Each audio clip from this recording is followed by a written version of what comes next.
Hi, I'm Joanna Fantozzi, Senior Editor with Nation's Restaurant News, and I'm here with Darren Tipton, who is the CEO of Paris Baguette. Thanks so much for meeting with me. Really appreciate it. My pleasure, Joanna. Thank you. So how is the show so far? What brings you to NAFEM? Oh, I'm here with some of the team. I've never been to this particular show, and we're trying to, as always, look at the latest trends and things in the market that we can bring into PB. Yeah, for sure. And is there any, I guess, equipment or tech or whatever related challenges that you think you might be able to find that you guys are having at Paris Baguette that you think that you might be able to find some solutions here? I think we're always looking to upgrade equipment, what the newest and latest and greatest, for refrigeration, ovens, coffee machines. So it's a matter of really staying educated as to what the latest trends and equipment are. Yeah, for sure. And so what are you guys up to lately? I feel like you've had a lot in the works. Oh, I think we've really in a great, very strong place. We've reset the entire brand over the past 3 years. And you look at where we've come out of in the pandemic till now, we're about to open 64 plus cafes this year at a minimum. And I think it's very exciting. If you look in the bakery cafe segment alone, no one's doing what we're doing. About 80% of what we do are bread, pastry, and cake. And I'm really excited to get the brand out there and continue growing. You're right. I think that's kind of unusual. I think in that kind of segment, you look at a lot of brands that are coffee focused or maybe sandwich focused kind of thing. Yeah, I think a lot of the brands in our bucket have migrated over to an eatery, and we're going to stay true to who we are, and that's a real bakery. And our real intent is, our vision is to reestablish a neighborhood bakery cafe as the heart of the community around the world. So it's very important for us. Oh, for sure. And so you mentioned the expansion goals. Now 65 stores about? Yeah, I think that's a conservative number, and hopefully it's upwards of 100. Okay, and so where are you guys looking to expand to next then?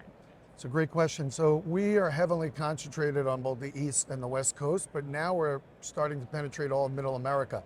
So what we've learned and what we see is that there's not a place we can't go in suburban America that doesn't embrace us and we don't see spectacular results from. Mm-hmm. And what does kind of being, I guess, a neighborhood bakery and cafe look like? Again, great question. I think, in our segment, we have the best product, the best quality product, the best offering, but it's really about making those connections, which is why we put a lot of attention around sort of our blueprint the past couple of years and really our brand values of having heart about connecting with our neighborhood and our guests, nourishing the community. How can we give back in each of the markets? Spreading joy, really about taking pride in that quality product, and then rising to the occasion. I think having ownership and accountability for everything we do. Mm-hmm. And what are some of the specific examples maybe of how you guys can hang out within the communities? Well, I think right now it's really, we're trying to, from the ground up, connect with each of our guests, right? And connect with each of the local businesses in the community. And it's about how can we give back, what, local charities can we partner with, because that's another big component that we want to solidify. Okay, very cool. And so is there any innovation in the works, maybe menu or tech innovation? Great question. Continually. I mean, we have quarterly specials that we roll, new sandwiches, salads. Of course, cakes are our differentiator. There's not a month that goes by where we're not offering some new cake. And then, of course, our breads and pastries. So I think we're continuing to innovate, and I'm always tasting and looking at product. It's not easy, but it's an exciting place. Not an easy job, but someone's got to do it. Taste all That's those right. cakes, for sure. And what are some, as you guys look to expand more and more within the United States, and then what are some of the challenges that you come across as you scale?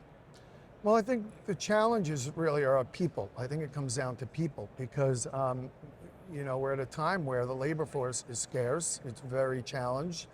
And it's really about how do you identify and mentor, motivate those team members. That's always the biggest challenge, I think, for our business, as it probably is for most. Mm-hmm. But outside of that, I mean, again, coming back to who we are and really the fabric of what we do as a bakery cafe, there's nobody doing what we're doing and offering the quality product we are. Yeah, for sure. As somebody that I have, like I was telling you before, I have the Paris Baguette in my neyborhood, and it's great to just be able to walk in and actually get cake or dessert or whatever. It's something that's almost feels nostalgic in a way, Yeah. which is interesting, but It's interesting that you say that because I do think it's like a throwback, right? We all grew up with those mom and pop bakeries that little by little are disappearing. And so it's a real open space for us to go in, as I said, not only in urban markets where we're heavily concentrated, but throughout suburban America where we're starting to grow now. yeah, for sure. And so, as something that I always find interesting is as you scale, how do you make sure that the quality of the food is the same? I wonder if that's kind of different maybe for a bakery. Yeah, look, we have highly skilled people in in our kitchen. So we have very highly skilled and trained bakers and cakers, and everything is really being shaped and produced in house. We top, we bake off the whole from soup to nuts. We really take the product in as raw dough, and then we thaw it, we shape it, we fill it, we top it, and so we're a real true bakery at heart. Yeah. So everything is done in house then. Everything. That's crazy. Yeah. I feel like a lot of people say that, oh, it's kind of hard to do things in house, kind of as you grow and everything. No, look, again, it is very challenging, but we spend that time really training and developing our teams, and then we place a lot of attention around quality assurance to make sure everything's on point. We maintain that standard. And I'm wondering if the types of skills it takes to create these pastries and cakes, if that actually helps with those labor pressures, because you have people that are skilled and take pride in their work and are looking for a specific niche to get into. Yeah, I think it does help a bit, certainly in the back of the house, but I think ultimately it has to do with leadership, right? Who the local leadership in the cafe is, because people work for people, right? Just as we're trying to connect with our guests and our customers, it's really about how can we motivate and train and really invest our time in our people, because we're in a people business. Now, are you guys franchised? We are. We're Okay. corporate and franchise, and we'll continue to grow both, but it'll be much more heavily concentrated on the franchise end. Okay. And so what are you, I guess, looking for in franchisees then? Well, we want people that are dedicated to the brand, that are really committed to and excited about who we are and what we want to be and where we're going. Because, you look at our franchisees and they have skin in the game, right? They're invested. And the majority of our existing franchisees and all of the recent sales we've had are all multi-unit deals. So that's exciting to see. And I think majority of our existing franchisees have all re-upped. Very few and far between that we have single unit operators that don't continue to grow and expand with us. So it shows the power of the brand. Okay, great. And then I guess finally, I'm wondering, what are you most excited about for 2023 and beyond then? Yeah, so I think, we took the pandemic to reset the American model, right? The Paris Baguette America, and now into North America, because we're entering Canada in a few weeks. Oh, And then we'll look by 2025 to go into Mexico and through Central and South America. But, for us, it was really about reestablishing the neighborhood bakery as the heart of the community. That was critical for me and for the organization, and really laying out those brand values and how can we emulate those values on a day-to-day basis? How do we bring those into our culture? Because it couldn't and shouldn't be another thing that you have that's out there, right? You want to really embody those. And so for me, looking at where we've come to and all through the recent prototype, we have a new prototype we launched mid-late last year, and all of our upcoming new cafes are that 3.0 prototype.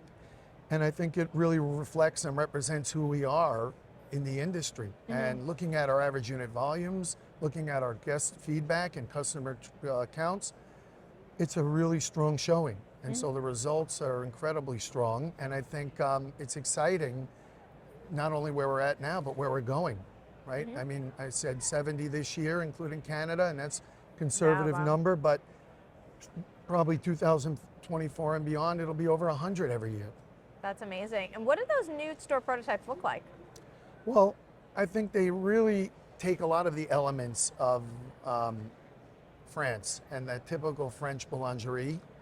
And so we've brought in, penny tile, and we have zebra chairs and those French bistro chairs, and a beautiful, very dramatic island where we showcase all of our baked and excuse me, all of our baked pastries and breads.